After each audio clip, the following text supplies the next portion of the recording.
नमस्कार दोस्तों, आपके अपने favourite YouTube channel Shyam class English में स्वागत है। मैं सुरेश कुमार एक बार फिर से आपके साथ। और दोस्तों, आज आपको आपके सेकेंड ईयर एग्जाम की दृष्टि से महत्वपूर्ण क्वेश्चन हल कराएंगे जो डीसी जनरेटर के। अभी आप बात करो तो आपके जो सेकेंड ईयर वालों के 2 पेपर कंप्लीट हो चुके हैं, लेकिन अभी आपके ट्रेड थ्योरी का एग्जाम बचा है। साथ ही मैं बता दूं, जिन बच्चों को प्रमोट कर दिया उनके भी अभी वो भी सेकेंड ईयर में हो चुके हैं, तो उनके लिए भी महत्वपूर्ण है। साथ ही कंपटीशन की तैयारी करने वाले टेक्निकल भर्ती के लिए भी ये महत्वपूर्ण क्वेश्चन है, चाहे डीएमआरसी हो या आपकी जेवीएन या एवीएन कोई भी भर्ती हो। तो दोस्तों, वीडियो लास्ट तक जरूर देखना। अगर आपको अच्छा लगे तो लाइक करना और दोस्तों के साथ शेयर करना। अगर चैनल को पहली बार विजिट कर रहे हो तो सब्सक्राइब करना, जिससे कि अगली क्लास का आपको नोटिफिकेशन मिल जाए। तो ज़्यादा वक्त खराब ना करें और स्टार्ट करते हैं। पहला क्वेश्चन आपका, डीसी जनित्र में फील्ड पोल की न्यूनतम संख्या कितनी होती है।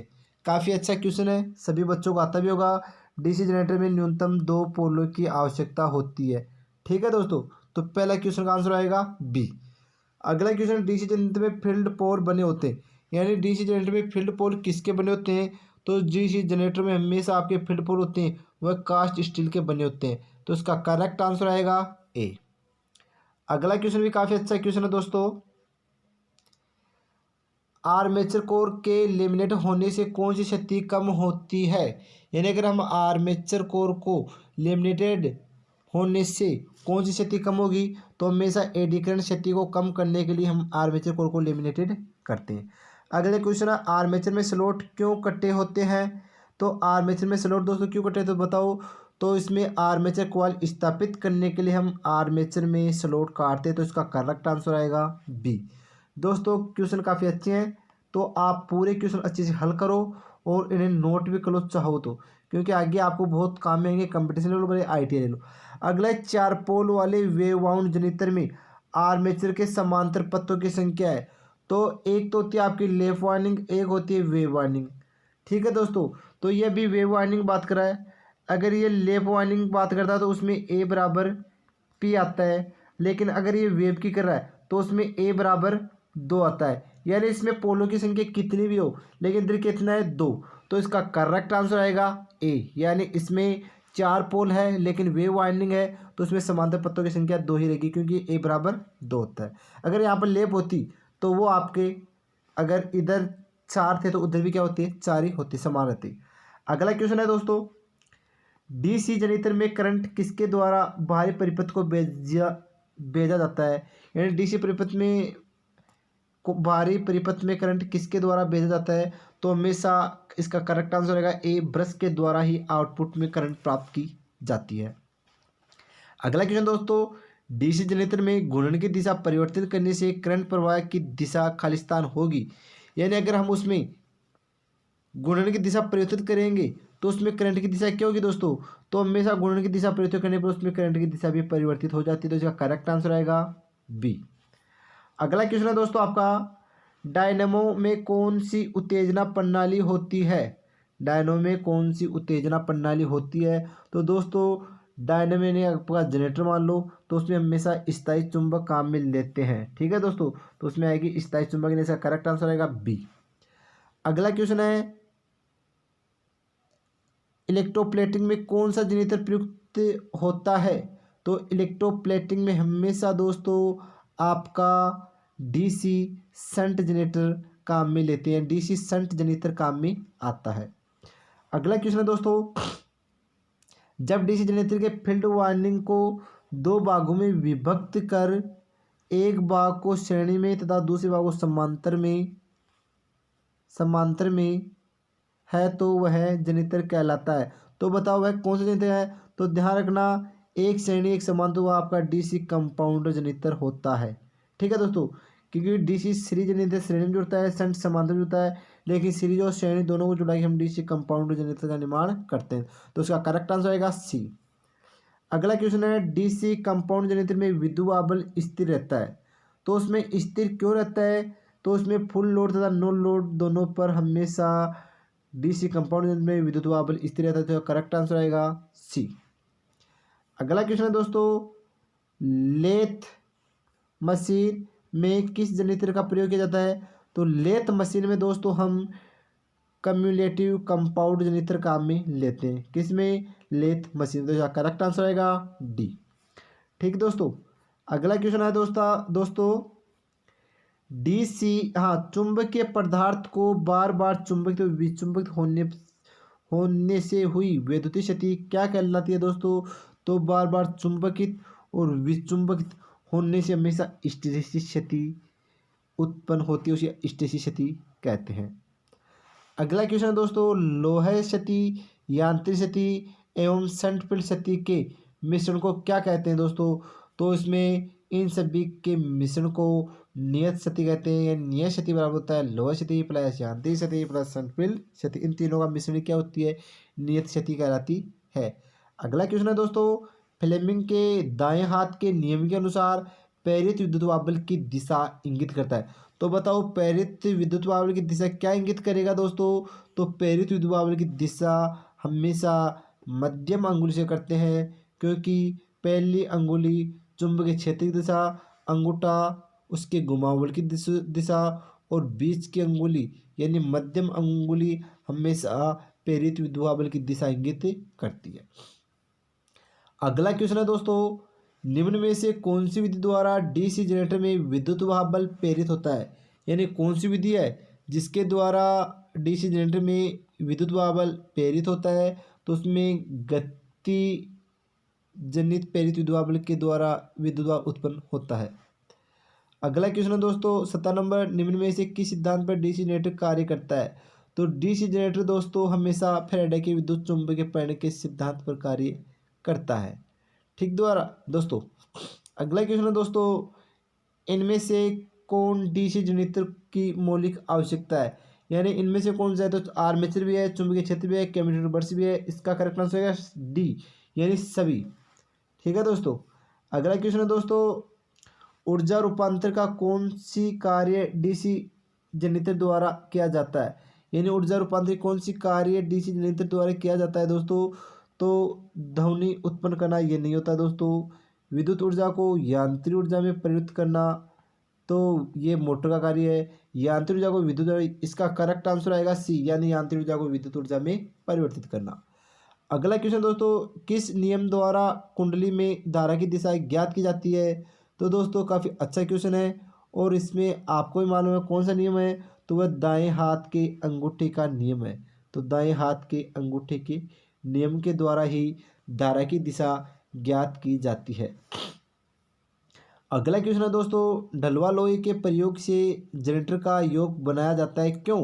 यानी वह ढलवा लोहे का ही क्यों बनाया जाता है दोस्तों? तो दोस्तों वह ढलवा लोहे का इसलिए बनाया जाता है, हाँ दोस्तों आपका जो पहला क्वेश्चन ये क्वेश्चन है दोस्तों सॉरी 20 नंबर क्वेश्चन इसमें रॉन्ग हो गया होगा। किस नियम द्वारा कुंडली की धारा की दिशा क्या है? तो दोस्तों हमेशा आपको जनरेटर में हमेशा दायां हस्त नियम के द्वारा ज्ञात किया जाता है। ध्यान रखना धारा की दिशा, सॉरी ये कोई नियम नहीं है, ध्यान नहीं दिया। हाँ अगर फ्लेमिंग का बायां नियम तो ये आपका मोटर का है और फ्लेमिंग का दायां नियम तो ये आपका जनरेटर का है। तो इसका करेक्ट आंसर आएगा बी। ठीक है दोस्तों 21 नंबर क्वेश्चन है डलवा लोहे के प्रयोग से जनरेटर का योग बनाया जाता है क्यों? तो डलवे लोहे से इसका योग क्यों बनाया जाता है दोस्तों? तो यह मशीन को यांत्रिक राइट्स दोस्तों यह सब तो सही है दोस्तों। यह चुंबकीय पथ पूर्ण करता है, हाँ दोस्तों। उपरोक्त तीनों एकदम राइट आएगा इसका, उपरोक्त तीनों। सामान्य आर्मेचर का प्रतिरोध का मान होता है। तो सामान्य दोस्तों आर्मेचर का प्रतिरोध का मान होता है कितना होता है दोस्तों? तो आर्मेचर के प्रतिरोध का मान होता है 1 ओम। अगला क्वेश्चन है दोस्तों कौन सा अचालक पदार्थ कम्यूटेटर सेगमेंट्स के मध्य प्रयोग किया जाता है? तो उसमें आएगा अभ्रक। तो काफ़ी अच्छे क्वेश्चन आ रहे दोस्तों आपके एग्जाम की दृष्टि से, तो मेरे हिसाब से किसी क्वेश्चन में दिक्कत भी नहीं आ रही होगी। अगला क्वेश्चन है डीसी जनरेटर के कम्यूटेटर का कार्य होता है। तो बताओ कम्यूटेटर का कार्य क्या होता है दोस्तों? तो वोल्टेज को बढ़ाना नहीं दोस्तों, एक दिशा धारा देने में सहायक होता है, एकदम करेक्ट दोस्तों। अर्धतरंग परिदोलन नहीं दोस्तों, धारा के नियत रखना नहीं दोस्तों। तो इसका करेक्ट आंसर आएगा बी। अगला क्वेश्चन है दोस्तों 25 नंबर प्राप्त धारा कैसी होगी अगर डीसी जनरेटर के आर्मेचर को स्लिप रिंग से जोड़ा जाए? तो दोस्तों ध्यान रखना अगर हम स्लिप रिंग जोड़ रहे हैं तो वह अल्टरनेटिंग करंट देगा यानी एसी करंट देगा। अगर हम वहाँ पर स्लिप रिंग या कम्यूटेटर लगाते हैं तो हमें आउटपुट में डायरेक्ट करंट देगा यानी डीसी देगा। तो जो करेक्ट आंसर आएगा ए। अगला क्वेश्चन है किस गुण के कारण ब्रश के लिए कार्बन प्रयुक्त होता है। तो किस कारण के लिए होता है दोस्तों, उनका तापमान गुणा करना। तो हाँ दोस्तों सही है। वे नरम होती हैं, सही है दोस्तों। वह सब लुब्रिकेटिंग होती है, सही है दोस्तों। उपरोक्त तीनों गुण राइट। तो इसका करेक्ट आंसर आएगा डी। अगला है धारा घनत्व का कौन सा मान कार्बन ब्रशों के लिए प्रायोगिक है। तो बताओ धारा घनत्व का कौन सा मान प्रायोगिक है। 15 एम्पियर प्रति सेकंड, ये नहीं होगा दोस्तों। 20 एम्पियर प्रति भी नहीं होगा। 0.1 ये भी नहीं होगा। 5 एम्पियर प्रति स्क्वायर मीटर। तो इसका करेक्ट आंसर आएगा डी। अगला क्वेश्चन है दोस्तों कौन से ब्रशों का प्रयोग बड़ी क्षमता वाले जनरेटरों के लिए किया जाता है। काफ़ी अच्छा क्वेश्चन है, 2-3 बार एग्जाम में पूछा गया है, कंपटीशन में भी। कौन से ब्रशों का प्रयोग बड़ी क्षमता वाले जनरेटरों में किया जाता है दोस्तों। तो कार्बन का, ये छोटी मिश्रणों में आता है। कार्बन तथा तांबा तथा कार्बन का मिश्रण। एकदम करेक्ट आंसर आएगा बी। अगला क्वेश्चन निम्न में से कौन सा समीकरण डीसी जनरेटर के लिए प्रयोग किया जाता है। तो ई बराबर 5ZNP/60A। तो इसका करेक्ट आंसर आएगा सी।